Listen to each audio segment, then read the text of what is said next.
अब बात करते हैं why is thematic index created, यानी थीमेटिक इंडेक्स क्यों बनाया जाता है। देखिए अगर आप एक बिगनर इन्वेस्टर हो तो आपको बिल्कुल नहीं पता होगा कि थीमेटिक इंडेक्स क्यों बनाया जाता है। देखिए थीमेटिक इंडेक्स बनाने के पीछे बहुत ही स्ट्रॉन्ग रीजन है, तो उन स्ट्रॉन्ग रीजन को आज के इस वीडियो में हम डिस्कस करने वाले हैं। फर्स्ट रीजन है giving investor the option to invest on future trend, यानी इन्वेस्टर को फ्यूचर ट्रेंड पे इन्वेस्ट करने का ऑप्शन दिया जाता है। देखिए फ्यूचर में सबसे ज्यादा क्या ट्रेंड रहेगा, एआई का ट्रेंड रह सकता है, फ्यूचर में इलेक्ट्रिकल व्हीकल का ट्रेंड रह सकता है, फ्यूचर में रोबोट का ट्रेंड रह सकता है, फ्यूचर में हर घर में सोलर रहने का ट्रेंड हो सकता है। तो इस तरह की जितनी भी कंपनियां हैं आपको उन कंपनी को शॉर्टलिस्ट करना होगा और उन कंपनी पर फंडामेंटल एनालिसिस करना होगा, और फंडामेंटल एनालिसिस करके आपको पता करना होगा कि वो फंडामेंटली स्ट्रांग है या फिर वीक है, फिर आप उस कंपनी में इन्वेस्ट कर सकते हो।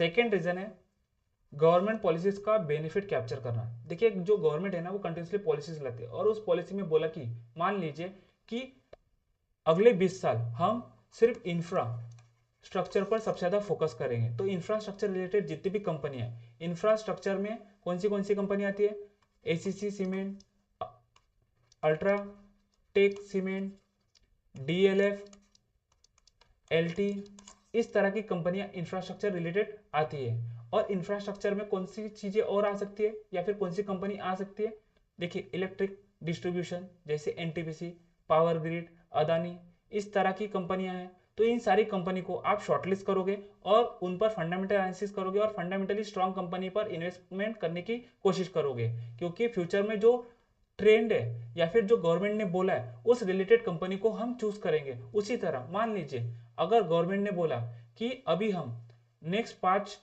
साल सिर्फ रेलवे पर फोकस करेंगे, तो रेलवे रिलेटेड जितनी भी कंपनियां हैं उतनी कंपनी में हम फंडामेंटल एनालिसिस करेंगे और उन कंपनी को शॉर्टलिस्ट करेंगे और फिर उस फंडामेंटली स्ट्रांग कंपनी में इन्वेस्टमेंट करने की कोशिश करेंगे। अभी 2026 में बजट आएगा, उसमें सबसे ज़्यादा आपको पता चलेगा कि किस सेक्टर में सबसे ज़्यादा गवर्नमेंट पैसे लगाने वाली है और कौन सा थीम रहेगा अगला 5 साल, तो उस कंपनी में आप इन्वेस्टमेंट कर सकते हो। थर्ड रीजन है न्यू एज बिजनेस मॉडल को रिप्रेजेंट करना। फोर्थ रीजन है पोर्टफोलियो डाइवर्सिफिकेशन करना। देखिए आपको हमेशा मल्टीपल सेक्टर की कंपनी में इन्वेस्टमेंट करना चाहिए या फिर एक थीम में इन्वेस्टमेंट करना चाहिए। क्यों करना चाहिए, क्योंकि आपका पोर्टफोलियो डाइवर्सिफिकेशन होता है। पोर्टफोलियो डाइवर्सिफिकेशन बहुत ज्यादा जरूरी है। म्यूचुअल फंड भी पोर्टफोलियो डाइवर्सिफिकेशन करता है, इससे है ना हमारा रिस्क ना के बराबर होता है। जब भी आप किसी कंपनी में इन्वेस्टमेंट करते हो और मल्टीपल कंपनी में इन्वेस्टमेंट करते हो तो आपको लॉस होने के चांसेस ना के बराबर होता है, लेकिन अगर आप एक ही स्टॉक में इन्वेस्टमेंट करते हो तो आपको लॉस होने के चांसेस हद से ज्यादा बढ़ जाते हैं।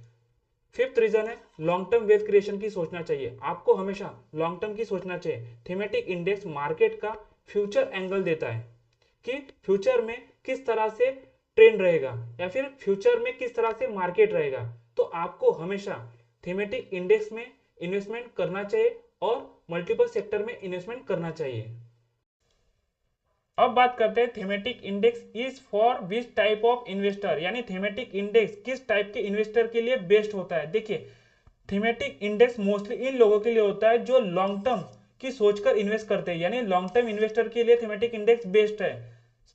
थीमेटिक इंडेक्स उन लोगों के लिए बेस्ट होता है जो फ्यूचर ट्रेंड को समझना चाहते हैं। थीमेटिक इंडेक्स उन लोगों के लिए होता है जो सेक्टर से ऊपर सोचते हैं। थीमेटिक इंडेक्स उन लोगों के लिए होता है जो पेशेंस रखकर हमेशा इन्वेस्टमेंट करने की कोशिश रखते हैं और जो शॉर्ट टर्म में अपसाइड या शॉर्ट टर्म में डाउनसाइड की मूवमेंट आती है उससे बिल्कुल भी पैनिक नहीं होते, यानी बिल्कुल भी घबराते नहीं, वो हमेशा पेशेंस रखकर इन्वेस्ट करने की कोशिश करते हैं। देखिए शॉर्ट टर्म ट्रेडर के लिए थीमेटिक इंडेक्स बिल्कुल सही नहीं है।